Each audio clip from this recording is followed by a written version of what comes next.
والصلاة والسلام على سيد الأنبياء والمرسلين أما بعد فأعوذ بالله من الشيطان الرجيم بسم الله الرحمن الرحيم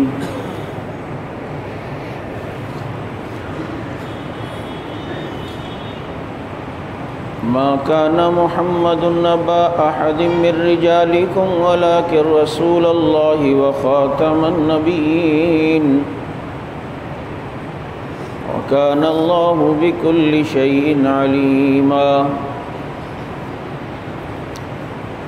صدق الله مولانا العظيم ونحن على ذلك لمن الشاهدين والشاكرين والحمد لله رب العالمين اللهم صل على سيدنا ومولانا محمد وعلى آل سيدنا ومولانا محمد وآله وبارك وسلم۔ واجب الاحترام عزیز ساتھیو، محترم دوستو اور معزز بزرگوں، گزشتہ جمعہ آپ حضرات کے سامنے سیرت کے حوالے سے گفتگو کرتے ہوئے آپ صلی اللہ علیہ وسلم کے اسم مبارک کا تذکرہ کیا تھا کہ اللہ رب العزت نے ہمارے نبی کا نام اتنا اسم با مسمہ بنایا ہے کہ جیسے ہمارے پیغمبر کا نام ایسے ہمارے پیغمبر کا کام۔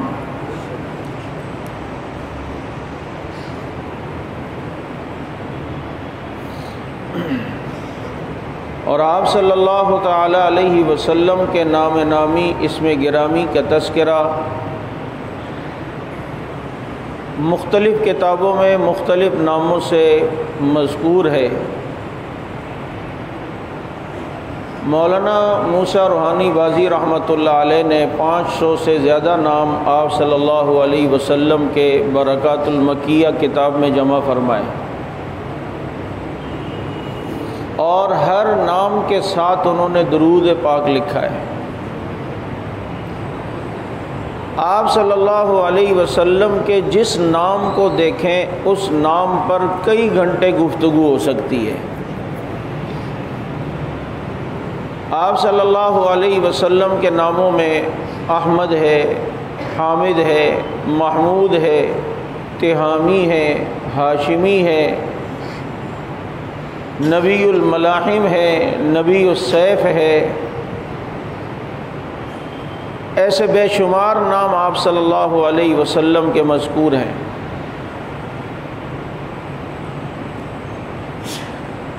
لیکن نام محمد صلی اللہ علیہ وسلم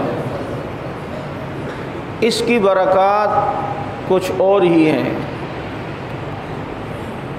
ایک روایت میں آتا ہے کہ جس نے اپنے بچے کا نام اللہ کے نبی کی محبت میں محمد رکھا، اللہ تعالیٰ اس والدین کا قیامت کے دن حساب نہیں لیں گے۔ اور یہ اتنا بابرکت نام ہے کہ اگر دسترخوان پہ 10 آدمی کھانا کھا رہے ہوں، 100 آدمی کھانا کھا رہے ہوں، اور اس دسترخوان پہ کوئی محمد نام کا بیٹھا ہوا بھی کھانا کھا رہا ہو، اس کھانے کی نعمت کا قیامت کے دن سوال کسی سے بھی نہیں ہوگا۔ یہ اتنا بابرکت نام ہے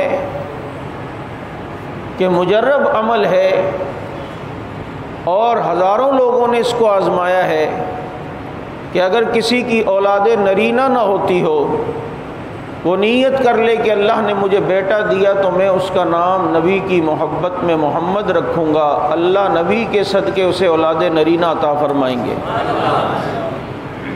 اور اس کا فلسفہ ایک یہ بھی ہے کہ جس سال ہمارے نبی پیدا ہوئے، پوری دنیا کی عورتیں جو اس وقت امید سے تھیں، نبی کی برکت سے ساری دنیا کی عورتوں کو اللہ نے اولاد نرینہ عطا فرمائی۔ یہ اتنا بابرکت نام کہ وَلَقَدْ كَرَّمْنَا بَنِي آدم، بنی آدم کو ہم نے مکرم بنایا ہے۔ آپ یہ دیکھیں کہ جب اگر کسی گناہگار کو، یہاں تک کہ کسی کافر کو بھی اللہ تعالیٰ اگر قیامت کے دن جہنم میں پھینکیں گے، اسے انسانی شکل میں نہیں پھینکیں گے، بلکہ جس کے گناہ کی نوعیت جس جانور سے ملتی ہوگی اس جانور کی شکل میں اس کو بنا کر جو ہے جہنم میں ڈالا جائے گا۔ اگر وہ غلاظتوں میں رہتا ہے، بدکاریوں پہ خوش ہوتا ہے، تو اس کو خنزیر کی شکل میں بنا کر جہنم میں پھینکا جائے گا، کسی کو کتے کی شکل میں بنا کر جہنم میں ڈالا جائے گا، کسی کو بندر کی شکل میں بنا کر جہنم میں پھینکا جائے گا۔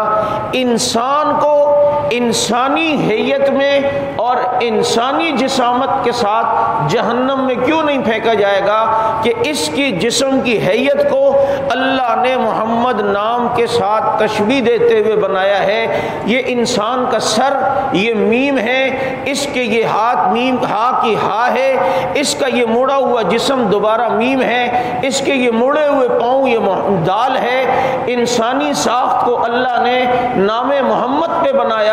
ہم جو کہتے ہیں کہ اللہ نے انسان کو سب سے عظیم بنایا ہے، انسان کو سب سے مکرم بنایا ہے، والتین والزیتون وطور سینین وہذا البلد الامین لقد خلقنا الانسان فی احسن تقویم، میں نے انسان کو سب سے بہترین سانچے میں ڈالا ہے۔ اس کی وجہ یہ ہے کہ انسانی جسم کی ساخت کو اللہ نے نام محمد کے ساتھ بنایا ہے۔ یہ اتنا بابرکت نام کہ ایک روایت میں پڑھ کے حیران ہوا کہ اللہ تعالیٰ میدان محشر میں قیامت کے دن آپ صلی اللہ علیہ وسلم کو مخاطب کرتے ہوئے کہیں گے، قم یا محمد، اے محمد کھڑے ہو۔ تو میدان محشر میں جتنے محمد نام والے ہوں گے وہ سمجھیں گے کہ اللہ نے ہمیں کہا ہے، وہ بھی کھڑے ہو جائیں گے۔ اب جب وہ بھی کھڑے ہوں گے تو اللہ کہے گا میری غیرت گوارا نہیں کرتی کہ تم کھڑے ہو تمہیں جہنم میں ڈال دوں، جاؤ محمد کے صدقے تم سب کو جنت عطا فرمائے۔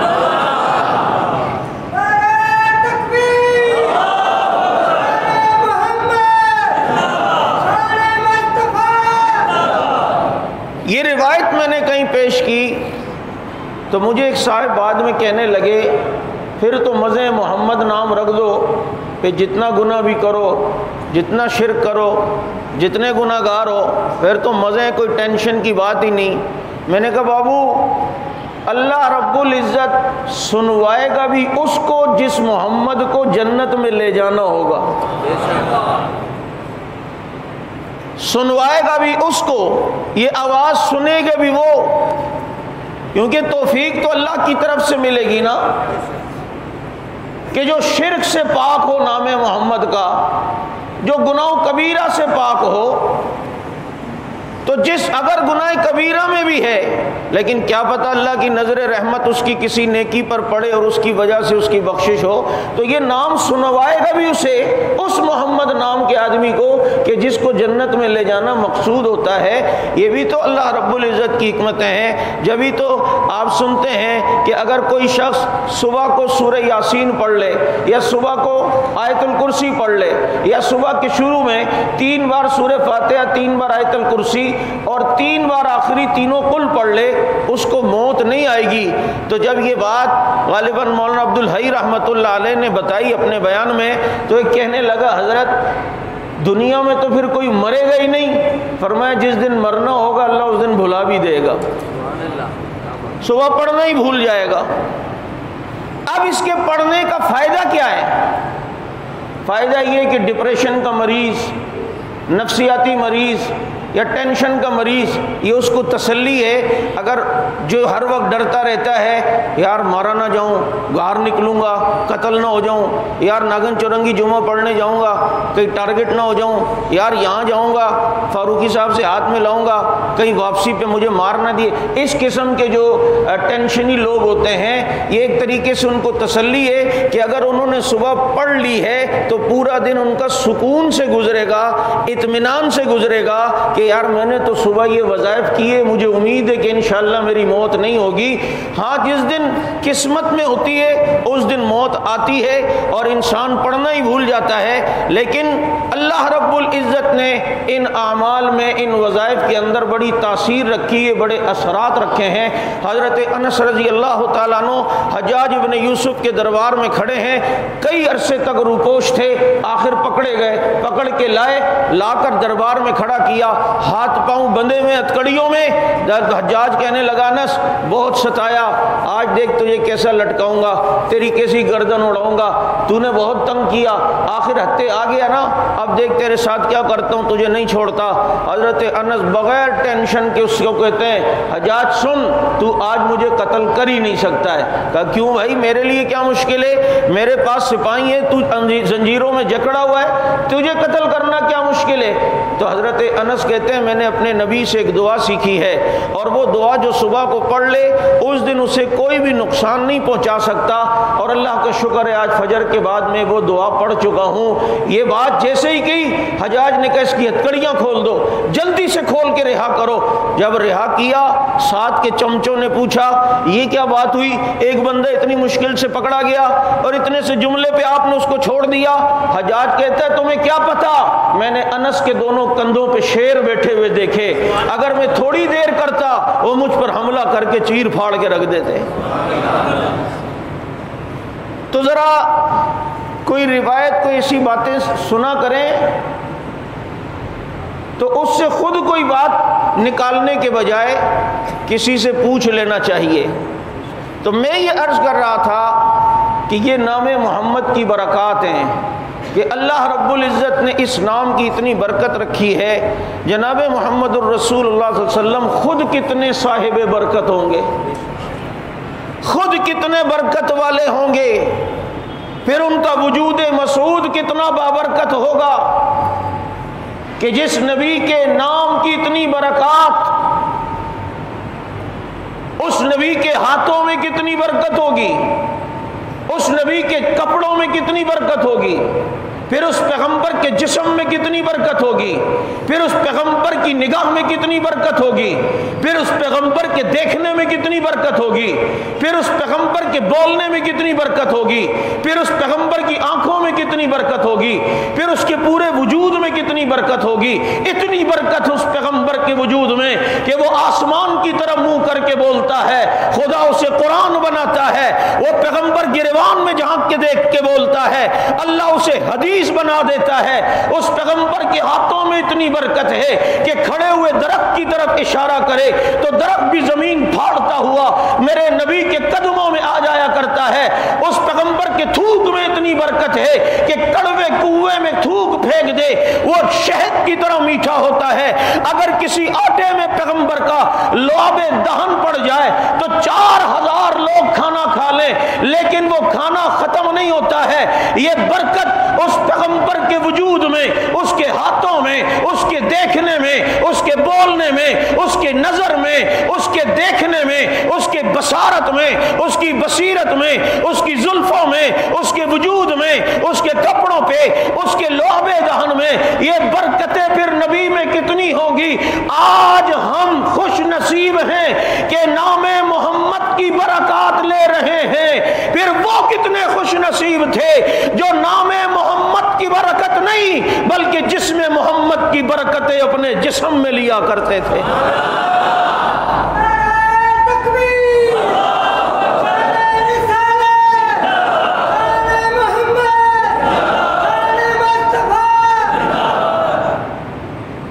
یہ اگر سمجھتا نا تو نعرہ بھی وہ والا لگاتا جس طرف میں نے اشارہ کیا، بیچ میں وہ بھی ایڈ کرتا ہوں۔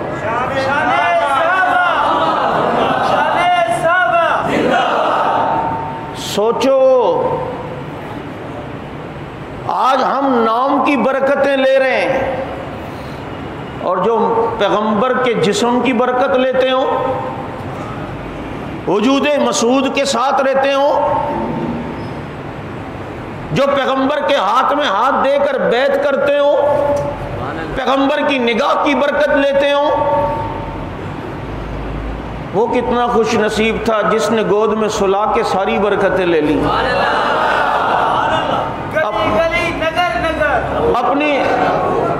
اپنے کندھے پہ بٹھا کر ساری برکتیں لے لی، اپنے کندھے پر بٹھا کر پیغمبر کی سواری بن گئے۔ کون کون کون؟ مصطفیٰ کے ہم سفر۔ آج ذوالجناح ہے، حسین کا گھوڑا ہے، ہاتھ لگاؤ بھائی، کیوں؟ حسین کی سواری ہے، پیدا 14ویں صدی میں گھوڑی ہوئی ہے، لیکن تشبیہ ہے، ایک دے دیجی، یہ شباہت ہے، وہ گھوڑے کی شباہت ہے۔ وہ الگ بات ہے کہ گستاخی ہے یا نہیں، یہ گھوڑا حسین کا، حسین جس گھوڑے پہ بیٹھے نا، وہ گھوڑا بھی ہم سے لاکھ درجے بہتر ہے۔ لیکن چل اس کی تھوڑی سی بات سامنے رکھتے ہوئے میں کہتا ہوں بھائی، بڑا اس کی بڑی نسبت ہے، کیونکہ تشبیہ حسین کا گھوڑا ہے، لے کر آ گیا ہے، ہاتھ لگا رہا ہے، کیوں لگا رہا ہے؟ برکت لینی ہے بھائی۔ حسین کی سواری کی تشبیہ، حسین کی سواری کی مشابہت ہے، تشبیہ وہ ہے، شبیہ وہ ہے، حسین کے گھوڑے کی ہے۔ عورتیں بھی لا رہی ہیں، کھانا منہ کے اندر لا رہی ہیں اور لگا رہی ہیں، کیوں بھائی؟ کھانے میں برکت ہوگی۔ ادھر ہاتھ لگایا گھوڑے پہ، عورت نے پیٹ پہ لگا دیا، بھائی کیوں؟ کہا بلوٹوتھ ہوگا، بچہ ہوگا، اولاد ہوگی۔ یہ ساری مشابہتیں، یہ تشبیہ ہے، بھائی کیوں ہے؟ کہتا ہے حسین کی سواری ہے۔ میں نے کہا جو حسین کی سواری کی تشبیہ ہو وہ تیرے لیے قابل احترام ہے، اور جو تشبیہ نہ حسین کے نانا کی سواری بن گیا ہو، شبیہ سے تجھے اتنی محبت، وہ بھی نواسے کے گھوڑے کی شبیہ، وہ تیرے لیے قابل احترام، اور جو اس نواسے کے نانا کی خود سواری بن گیا ہو، وہ تیرے لیے قابل احترام نہ، پھر تیری عقل پہ ماتم کرنا چاہیے۔ تیری عقل کے اوپر تف ہو 1000 مرتبہ کہ تجھے یہ سمجھ میں نہیں آیا کہ پیغمبر کو اپنے کندھوں پر بٹھا کر پیغمبر کی سواری بنا، صدیق اکبر رضی اللہ تعالیٰ عنہ، تو پھر کتنی برکتیں نبی سے لی ہیں براہ راست۔ یہ دیکھ برکت پیغمبر کی صحابہ لیتے تھے، اور اس میں سب سے زیادہ دلچسپی حضرت معاویہ رضی اللہ عنہ لیتے تھے۔ پیغمبر کے ناخون کٹے، حضرت معاویہ نے وہ بھی جمع کر لیے۔ قضاء عمرے کی قضا کی تو بال حضرت معاویہ رضی اللہ عنہ نے کاٹے۔ حج کے موسم میں پیغمبر نے حلق کروایا ہے، بالکل حلق اس طرح پھرایا۔ وہ معمر ابن عبداللہ نے بال کاٹے تھے، پیغمبر کے بال مبارک، اور پھر پیغمبر نے فرمایا یہ میرے یاروں میں تقسیم کر دو، حجۃ الوداع میں تقسیم ہوئے۔ لیکن عمرے کی جو قضا تھی وہ بال کاٹنے والا معاویہ ہے، اور وہ اپنے پاس رکھیں۔ کیا وہ برکتیں لیتے تھے! جبھی تو دنیا سے جاتے ہوئے فرمایا اپنے گھر والوں کو میں جانے لگوں، میری قبر میں جب مجھے اتارو میرے چہرے پر میرے آقا کے بال اور ناخون رکھ لینا، اسی برکت سے اللہ میری مغفرت فرما دیں گے۔ ایک صحابی کے گھر آئے اللہ کے نبی، مشکیزہ ٹنگا ہوا تھا، پانی پینا تھا، گلاس نہیں تھا، اللہ کے نبی نے اسی سے منہ لگا کے پی لیا۔ ہائے ہائے! وہ صحابی کہتے میرے تو وارے نیارے ہو گئے، میری تو قسمت کھل گئی، میں نے اپنے گھر میں گلاس رکھنا ہی چھوڑ دیا، جب بھی پانی کی نوبت آتی تھی وہیں منہ لگا کے پانی پیتا تھا جہاں میرے نبی کا منہ مبارک لگا تھا۔ برکتیں تو انہوں نے لوٹی ہیں۔ پیغمبر نے فرمایا کون ہے جو میرے گستاخ کو قتل کرے اور میرے دل کو ٹھنڈا کرے؟ ایک صحابی گئے اور جا کے اس فرانسی کا کام کر دیا، اس گستاخ کا کام تمام کر کے آئے اللہ کے نبی کے پاس. اللہ کے نبی کام تمام کر کے آ گیا ہوں. واہ میرے یار کیا زبردست کام کیا ہے. مانگ کیا مانگتا ہے؟ ادھر ہاتھ اٹھانے کی دیر ہے، میرا رب تجھے سب کچھ دے گا. آج میں تجھ سے اتنا خوش ہو چکا ہوں. اس نے کہا اللہ کے نبی بس یہ جو عصا آپ کے ہاتھ میں نا، یہ عصا آپ مجھے دے دیں. عصا خالی بس یہ چاہیے، بس مجھے یہی چاہیے. بھائی اس کو کرے گا کیا؟ اللہ کے نبی آپ آج اتنا خوش ہوئے ہیں مجھ سے، میں نے یہ عصا لینا ہے، روز اس پر عطر لگانا ہے، اپنے گھر پر اس کو برکت کے لیے رکھنا ہے، اور اپنے گھر والوں کو وصیت کروں گا جب میں جاؤں تو میرے کفن میں یہ عصا نبی کا رکھنا، تاکہ قیامت کے دن جب میں قبر سے اٹھوں اللہ کے نبی اسی عصے کو لے کر میدان حشر میں آپ کے پاس آؤں گا. کروڑوں اربوں کا مجمع ہوگا، پتہ نہیں آپ مجھے وہاں پہچانے نہ پہچانے، یہ عصا نشانی لے کر آؤں گا. آقا میں آپ کا وہی غلام ہوں جس نے کبھی آپ کے گستاخ کو قتل کر کے آپ کا دل ٹھنڈا کیا تھا. آپ عصے کو دیکھیں، عصے کو پہچان کر مجھے پہچانے اور میری شفاعت کر دیں، میرا تو بیڑا پار ہو جائے گا. یہ محبتیں ہیں، برکتیں تو انہوں نے لی ہیں، پیغمبر کے یاروں نے، پیغمبر کے صحابہ نے. حضرت علی رضی اللہ عنہ کی آنکھ دکھ رہی ہے، اللہ کے نبی نے اپنا لعاب دہن علی کی آنکھ پہ لگا دیا. مجھے بتاؤ ایمانداری سے مسلمانوں، پیغمبر کا یہ لعاب دہن اتنا سا ہمیں اپنے چہرے پہ ملنے کے لیے مل جائے، ساری دنیا کی دولت لٹا کر یہ دولت نہ مل جائے؟ اس دولت کو نہ لے لیں؟ وہ جس کے بارے میں ایک سکھ کافر ہو کر کہتا ہے نبی کی شان میں، گر شمس و قمر کوئی ہاتھوں میں اٹھا لے، پھر دولت کونین کو باہوں میں بسا لے، پھر مالٹائے پرشاد سے کوئی پوچھے تو ان میں سے کیا لے، نالین محمد کو آنکھوں سے لگا لے. آنکھ پہ لگا، آنکھ ٹھیک ہو گئی. ایڑی پہ لگا، ایڑی ٹھیک ہو گئی. برکتیں تو انہوں نے لی ہیں، ہم نام کی برکت لے رہے ہیں، وہ جسم مبارک کی برکتیں لیتے تھے. جبھی تو حضرت انس جب بصرہ کی مسجد میں آتے، مسجد میں پہلے سے لوگ بیٹھے ہوئے ہوتے تھے، مڑ کے دیکھتے انس آ گئے. انس کہتے انس ہمیں پتہ چل جاتا ہے آپ آ گئے. بھائی کیسے؟ کہا آپ آتے ہو تو خوشبو ہی خوشبو ہو جاتی ہے، کون سا عطر لگاتے ہو؟ ہم نے تو بڑے عطاریوں سے پوچھا ہے، ایسے کسی بھی عطاریوں کے پاس عطر ہے ہی نہیں ایسا. کہا یہ عطاریوں کے پاس تھوڑی ملتا ہے، یہ نسبت کی خوشبو ہے. یہ میرے نبی کو گرمی میں پسینے آتے تھے، میں خالی شیشیوں میں نبی کا پسینہ بھرتا تھا. 10 سال حضرت انس نے نبی کی خدمت کی ہے، 10 سال نبی کا پسینہ جمع کرتا. تم عطریں لگا کے آتے ہو، میں پسینہ مصطفیٰ لگا کے آتا ہوں. صحن چمن کو اپنی بہاروں پہ ناز تھا، وہ آ گئے تو ساری بہاروں پہ چھا گئے.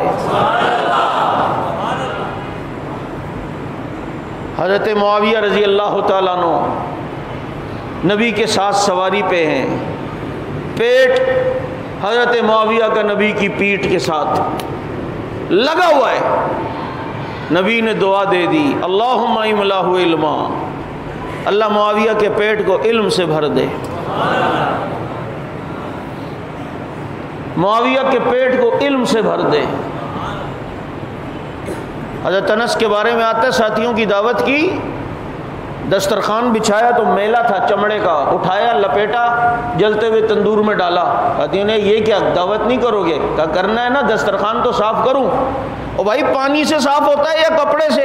آگ میں چمڑے کا دسترخوان، اس سے چمڑے کا دسترخوان، آگ میں کیسے؟ آگ میں تو لوہا صاف ہوتا ہے، وہ آگ کی بھٹی میں صاف کیا جاتا ہے. تو نے چمڑے کا دسترخوان، یہ تو راکھ بن جائے گا، خاک بن جائے گا. کہا دیکھنا نبی ہوگا کیا.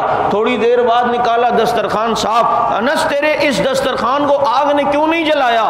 کہا کیسے جلائے، میں نے اپنے نبی کی دعوت کی تھی، میرے پیغمبر نے کھانا کھا کر اسی دسترخوان سے اپنے ہاتھ مبارک پہنچے تھے. جب نبی کے ہاتھ اس دسترخوان پہ لگے، آگ کیسے اثر کر سکتی ہے؟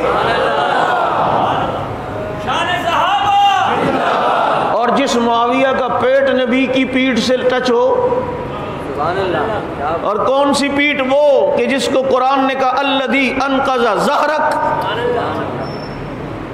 جو صدیق نبی کے ہاتھ میں ہاتھ دے کر بیعت کر رہا ہو،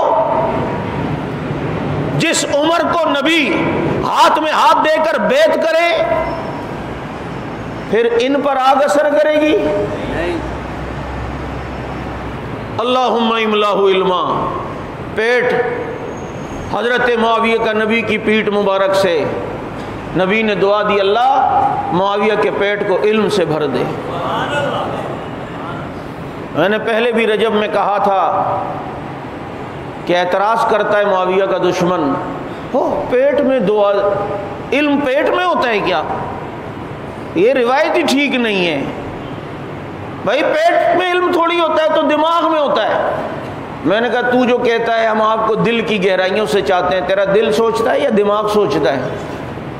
کل یہ بھی کہہ دینا نہیں وہ ایک معاشرے کے محاورہ ہوتا ہے، وہ چلتا ہے. میں نے کہا عرب میں یہ محاورہ بھی چلتا تھا. کہتا ہے یہ کیا دلیل ہے؟ میں نے کہا اٹھا اپنی بہار الانوار اس کی جلد 110 صفحہ 132 یہ ذرا اٹھا، اور اس میں لکھا ہوا ہے وہ ذرا غور سے پڑھ. تیری کتاب ہے بہار الانوار، اس میں یہ بات ہے نبی نے حضرت فاطمہ رضی اللہ تعالیٰ عنہ سے فرمایا بیٹا تیرا نکاح میں علی سے کرنا چاہتا ہوں، تیرا کیا ارادہ ہے؟ تو اس پہ راضی ہے یا نہیں ہے؟ تو حضرت فاطمہ نے فرمایا اللہ کے نبی کو ابا جان باقی تو ٹھیک ہے لیکن علی کا پیٹ تھوڑا بڑا ہے. تو نبی نے فرمایا اما علمتی انہ قد ملأ علما، تجھے پتا ہے فاطمہ علی کے پیٹ میں اللہ نے علم رکھا ہے. جب علی کے پیٹ میں علم ہو سکتا ہے تو معاویہ کے پیٹ میں نہیں ہو سکتا؟ اما علمتی انہ قد ملأ علما، تجھے پتہ نہیں علی کے پیٹ میں اللہ نے علم رکھا ہے؟ برکتیں تو نبی کے یاروں نے حاصل کی ہیں، پیغمبر کے صحابہ نے حاصل کی ہیں. اور ظالموں اتنا تو سوچ لو کہ میرے پیغمبر کے ہاتھ میں ٹہنی آئے اور وہ ٹہنی ایک قبر پہ عذاب ہو رہا ہو اور نبی اس پر ٹہنی لگا دیں، نبی کے ہاتھوں کی برکت سے قبر کا عذاب ختم ہوتا ہے. تو جن صحابہ کے ہاتھ میں ہاتھ دیا ہو اور صحابہ نے ہاتھ میں ہاتھ دے کر پیغمبر سے بیعت کی ہو، مجھے بتاؤ ان پر آگ اثر کر سکتی ہے؟ یہ میرے نبی کے میں نے کہا نام کی برکتیں ہیں جو ہم 14ویں صدی میں لوٹ رہے ہیں، اور جو پیغمبر کے جسم اطہر کی برکتیں لیتے. ایک غریب صحابی کبھی دیہات سے آتے تو پیغمبر کو دیہات کے تحفے دیتے، شہد دے دیا، اصلی گھی دے دیا اور ایسی چیزیں جو دیہات کی تھیں. تم تو دیہات سے بھی آتے ہو تو پیزا لے کر آتے ہو، لیکن دیہات سے آ رہے ہیں، گھی لا رہے ہیں، شہد لا رہے ہیں، دے رہے ہیں پیغمبر کو. پیغمبر انہیں شہر کی چیزیں دیتے. غریب سے تھے، رنگ کے بھی کالے تھے. ایک دن بازار میں بیٹھے ہیں، پیغمبر پیچھے سے خاموشی سے یوں گئے اور اس صحابی کو یوں اپنی آغوش میں لے لیا. دنیا نہ قربان کر دوں اس ادا پر کہ پیغمبر کسی کو آغوش میں لے. انہوں نے اور جسم کے ساتھ جسم ملا کر فیض لیا اور یوں نبی نے ان کو اپنی آغوش میں لیا اور فرمایا کون ہے جو اس غلام کو مجھ سے خریدے گا؟ کون ہے جو اس غلام کو مجھ سے خریدے گا؟ اور صحابی کہنے لگے اللہ کے نبی میری قیمت ہی کتنی لگے گی؟ فرمایا میرے یار دنیا کی نگاہ میں تیری کوئی قیمت نہیں، اللہ کی نگاہ میں تو بہت قیمتی ہے، تیری بہت قیمت ہے. میں مولانا یوسف لدھیانوی شہید رحمۃ اللہ علیہ کے درس میں بیٹھا تھا، یہ روایت حضرت نے پڑھی اور پھر اس کے بعد انہوں نے فرمایا کہ یہ شخص تو آزاد تھا، پیغمبر نے اسے غلام کیوں کہا؟ اور پیغمبر مذاق میں بھی جھوٹ نہیں بولتے اور پیغمبر کی سنت بھی ہے. آج ہماری قوم جو اپریل فول مناتی ہے یا اور دیگر جھوٹ بولتی ہے، کہتے نہیں میں تو مذاق کر رہا تھا. یہ سارے مذاق میں جو جھوٹ جو بولتے ہیں ہم اس کو جھوٹ نہیں سمجھتے، یہ تو اور زیادہ وبال ہے، اس میں تو پتہ نہیں ایمان جانے کا بھی خطرہ ہے. کہ جھوٹ تو سمجھو. اور بچے کسی کو کھانسی سی لگ جاتی ہے نا بچے کو، تو مائیں کیا کہتی ہیں، اوپر دیکھو سونے کی چڑیا، تاکہ بچہ اوپر دیکھے. بچے کو سلانے کے لیے میں سو جاؤ بہو آ رہا ہے، اور بہو تو نہیں، تیرا شوہر آ رہا ہوتا ہے، اس کو دیکھ کے شاید سمجھیے کہ بہو آ رہا ہے. یہ سارے جھوٹ ہیں نا جو آج کہہ رہے ہیں. ہم اپنے معاشرے کے اندر کتنے جھوٹ بولتے ہیں. ہاں جی فون کیے، کہاں پہنچے ہو؟ بس حضرت یہاں پہنچا ہوں. وہ بیٹھا ہوا لانڈی میں ہوتا اور کہتا ہے بس یہ ادھر ایئرپورٹ کے پاس پہنچ گیا ہوں. یہ ساری چھوٹی چھوٹی چیزیں نہ سمجھو، یہ بہت بڑی چیزیں ہیں. ہمارا تعلق صدیق کے ساتھ ہے، ہمارا تعلق تقیے کے ساتھ نہیں ہے، صدیق کے ساتھ ہے. تو اس نسبت کی لاج رکھنی ہے. نبی تو مذاق میں بھی جھوٹ نہیں بولتے. ایک شخص آیا کہ اللہ کے نبی مجھے گھوڑا دے دیں. فرمایا گھوڑے کا بچہ ہے لے جاؤ. کہ اللہ کے بچے کو کیا کروں گا، مجھے تو گھوڑا چاہیے، بچے پہ سواری تھوڑی کر سکوں گا. فرمایا گھوڑے کا بچہ ہے لے جاؤ. کہ اللہ کے نبی گھوڑا دے دیں، گھوڑے کے بچے ہے تو میرے کام کا نہیں ہے. فرمایا بھائی گھوڑا ہی دوں گا، وہ بھی تو کسی گھوڑے کا بچہ ہے نا. بات بھی کی تو مذاق بھی کیا تو سچ. چنانچہ یہاں یہ شخص آزاد ہے. پیغمبر نے کیوں فرمایا کہ کون ہے جو اس غلام کو مجھ سے خریدے گا؟ تو مولانا یوسف لدھیانوی شہید رحمۃ اللہ علیہ کہنے لگے کہ اصل میں بات یہ ہے کہ یہ ساری امت نبی کی غلام ہے، جس کو چاہے بیچ دے، جس کو چاہے آزاد کر دے. یہ ہر کلمہ گو نبی کا غلام ہے. جب ہر کلمہ گو نبی کا غلام ہے تو بات ٹھیک کی. کون ہے جو اس غلام کو مجھ سے خریدے گا؟ وہ آزاد کرے تو آزاد کرنے کا اختیار، وہ کسی کو بیچنا چاہے تو بیچنے کا اختیار ہے، کیونکہ یہ ساری امت پیغمبر کی غلام ہے اور اسی غلامی پر اپنا فخر سمجھتی ہے، اسی غلامی کو اپنے اوپر مان سمجھتی ہے، اپنا ناز سمجھتی ہے اور فخر سے کہتی ہے غلامی رسول میں موت بھی قبول ہے. اور ہمارے پاس سرمایہ یہ ہے، اس کے علاوہ تو کچھ ہے ہی نہیں. آؤ اس پیغمبر کے نام میں اتنی برکت ہے تو اس پیغمبر کی سنتوں میں کتنی برکت ہوگی، اس پیغمبر کے اتباع میں کتنی برکت ہوگی، اس پیغمبر کے نقش قدم پہ چلنے میں کتنی برکت ہوگی. آج جب ہم سیرت کے جلسے تو سنتے ہیں اور سیرت کے جلسوں میں معذرت کے ساتھ ہمیں مقرر کی وہ تقریر بڑی اچھی لگتی ہے کہ سیرت کا وہ پہلو بتاتا ہے جو اس پر ہم عمل کر ہی نہیں سکتے.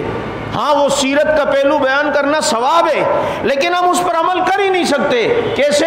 ہم کہتے ہیں نبی معراج پر گئے، تو جا سکتا ہے. ہم کہتے ہیں نبی نے بیت المقدس پہ امامت کرائی، تو کرا سکتا ہے. اور نبی کا حسن ایسا تھا، تیرا حسن ایسا ہو سکتا ہے. نبی کی زلفیں اتنی کالی گھٹاؤں کی طرح تھی، تیری زلفیں ایسی ہو سکتی ہیں. نبی کا لعاب دہن اتنا بابرکت ہے، تیرا ہو سکتا ہے. بھائی سیرت کا یہ پہلو ہے، بیان کرو، ثواب ملتا ہے، برکت ہوتی ہے، رحمت ہوتی ہے. لیکن سیرت کے اس پہلو پہ ہم عمل نہیں کر سکتے، اس لیے بڑے مزے سے سنتے ہیں. لیکن سیرت کا وہ پہلو جس پر عمل کر سکتے ہیں اس کو آج سننے کے لیے تیار نہیں. کہ پیغمبر کھاتے یوں تھے، دسترخوان یوں بچھاتے تھے، پانی یوں پیتے تھے، کنگا یوں کرتے تھے، چپل یوں پہنتے تھے، کپڑے یوں پہنتے تھے، میرے نبی سرما یوں لگاتے تھے، تیل یوں لگاتے تھے، رات کو سوتے ہوئے میرے پیغمبر کے یہ اعمال تھے. اصل یہ سنت اور سیرت ہے جس پر ہم عمل کر سکتے ہیں اور اسی کے بارے میں ہے قل ان کنتم تحبون اللہ فاتبعونی یحببکم اللہ. اللہ کہتے ہیں اگر مجھ سے محبت کے دعوے دار ہو، میرے نبی کی سنتوں پہ چلو، اللہ تم سے بھی محبت کا اعلان کرتا ہے. ربیع الاول میں سیرت کے جلسے ہم نے بہت کی اور سنے، لیکن یہ دیکھو کہ ہمارے چہرے پر سنت آئی نہیں آئی، فرق آیا نہیں آیا. ہم نے اپنے کھانا پینا، سونا، اٹھنا، بیٹھنا، جاگنا، چلنا پھرنا، صبح مساء لیل و نہار، یہ سارے اعمال، معاشرت، آداب، یہ سارے پیغمبر کے طریقے کے مطابق کیے یا نہیں، شروع کیے یا نہیں.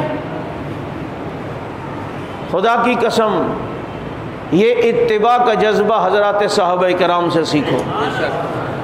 بات میں ہماری تو بات ہی آ کر صحابہ پہ ختم ہوتی ہے. اور اللہ کرے زندگی بھی انہی کا نام لیتے ہوئے ختم ہو. یہ ہمارے لیے فخر کی بات ہے. تو پیغمبر کی وہ سیرت کا پہلو جس پہ ہم عمل کر سکتے ہیں، خدا را اس پر عمل کی کوشش کرو. ایک کام کرنا تو ہے، سنت کے طریقے پہ کر لو. ایک کام ہم نے کرنا تو ہے، نبی کے طریقے کے مطابق کر لو. اب دیکھو زندگی میں مزہ کتنا آئے گا، زندگی میں سکون کتنا آئے گا، اور برکات اس کی اتنی ہوں گی کہ آپ اس کا تصور بھی نہیں کر سکتے. کیوں کہ آپ مستقل اللہ کی نگاہوں میں محبت کے ساتھ رہتے ہوں گے، کیونکہ آپ کے جسم سے وہ ادائیں جھلک رہی ہیں جو اللہ کے محبوب کی ادائیں تھیں. میں میرپور خاص میں تھا، ساتھیوں نے بیان رکھا، ممبر پہ بیٹھا، مجھے موضوع ہی نہیں سمجھ میں آ رہا تھا کہ کیا موضوع لوں. اتنے میں نے دیکھا ابھی وہ اسٹیج سیکرٹری ذرا وہ جو مسکے لگاتے ہیں نا، ابھی آپ کے سامنے فلاں کو دعوت دیتے ہیں، وہ چھوڑ رہا تھا خوب. تو اتنے میں ایک لڑکا بچہ چھوٹا سا وہ اٹھا اور اٹھ کے مجمع سے یوں گیا اور جا کے پانی کی مشین تھی مسجد کی، اس پہ اس نے گلاس یوں اٹھایا اور پانی یوں بھرا اور یوں. اچھا اس کی سارے اسٹائل میرے بیٹے کی طرح تھے. وہ مجھے اتنا اچھا لگ رہا تھا کہ میں اسٹیج سیکرٹری کو تو بھول گیا، اس بچے کو ہی دیکھنے لگا کہ یار یہ تو بالکل میرے بیٹے کی طرح اس کی حرکتیں، چلنے کا اسٹائل بھی، گلاس پکڑنے کا، اچھلنے کودنے کا، یہ سارے وہی والی حرکتیں. ایک دم اللہ نے ذہن میں موضوع ڈال دیا. میں نے کہا دیکھو، اب بچے کی مثال دی. میں نے کہا ادھر سے یہ بچہ اٹھ کے گیا ہے، پتہ نہیں کون سی رنگ کا کالا تھا اور کون سا اس کا نسب ہے، کون سی زبان والا ہے، مجھے نہیں پتا، لیکن مجھے یہ اچھا لگا ہے کیونکہ اس میں میرے بیٹے کی ادائیں مجھے نظر آئی ہیں. تو اگر آج ہمارے اندر اللہ کے محبوب کی ادائیں اللہ دیکھے گا تو ہم اللہ کے محبوب نہیں بن جائیں گے؟ اللہ کے پیارے نہیں بن جائیں گے؟ اس سیرت کو اپناتے ہوئے دفاع صحابہ کا کام کرو. پھر دیکھو جن سے مسواک کی سنت چھوٹی تھی تو فتح نہیں آ رہی تھی، اور جب اس سنت پہ عمل ہوا تو فتح آئی ہے. جب ہم سیرت کے سانچے میں ڈھلتے ہوئے آج عملی اعتبار سے کمزور ہیں، پھر بھی اللہ کی اتنی مدد اس جماعت کے ساتھ. پوری دنیا کا کفر جس کا ہمارا جس سے مقابلہ ہے اتنا پاورفل ہے، اتنے اس کی اسٹیبلشمنٹ میں لوگ موجود ہیں، اداروں میں اس کے لوگ موجود ہیں، سیاستدان اس کے ساتھ ہیں، زلفی بخاری علی زیدی جیسے لوگ اس کے ساتھ ہیں، ناصر حسین شاہ جیسے لوگ ان کے ساتھ ہیں، اور پتہ نہیں کون کون سے کئی ممالک ان کے ساتھ ہیں، اقوام متحدہ ان کے ساتھ ہے. ہمارے پاس تو کچھ بھی نہیں، لیکن اس کے باوجود اتنی بڑی طاقت کے مقابلے میں الحمدللہ سینہ سپر ہیں اور اسے ہر محاذ پہ شکست دیتے ہیں. یہ اللہ کی مدد نہیں ہے ہماری جماعت کے ساتھ تو اور کیا ہے؟ یہ اللہ کی نصرت نہیں ہے تو اور کیا ہے؟ ہم اندر سے کیا ہیں؟ صاحب البیت ادری بما فی، گھر والا زیادہ جانتا ہے گھر کی پوزیشن. ہمارے پاس اور کچھ نہیں، محبت رسول ہے، محبت اصحاب رسول ہے. پھر بھی ہر میدان میں اللہ کامیابی دے رہا ہے. دشمن پہ اتنا رعب ہمارا بیٹھا ہوا ہے، ایک ایسا ان کے لیے ہوا بنی ہوئی ہے یہ جماعت. عملی اعتبار سے اگرچہ کمزور، اگر میرا ایک ایک کارکن فرائض کا بھی پابند ہو جائے، سنتوں پر بھی پابندی ہونے لگ جائے، مجھے بتا یہ گرتی ہوئی دیوار کو ایک دھکا لگے گا پوری دیوار دھڑام نہیں ہوگی. اس لیے صحابہ نے نبی کے جسم اطہر سے برکتیں حاصل کی، ہم نبی کے جسم اطہر سے نکلنے والے اعمال سے برکتیں حاصل کریں گے. تیار ہو؟ اللہ تعالیٰ سمجھ عمل کی توفیق نصیب فرمائے. وآخر دعوانا الحمدللہ رب العالمین.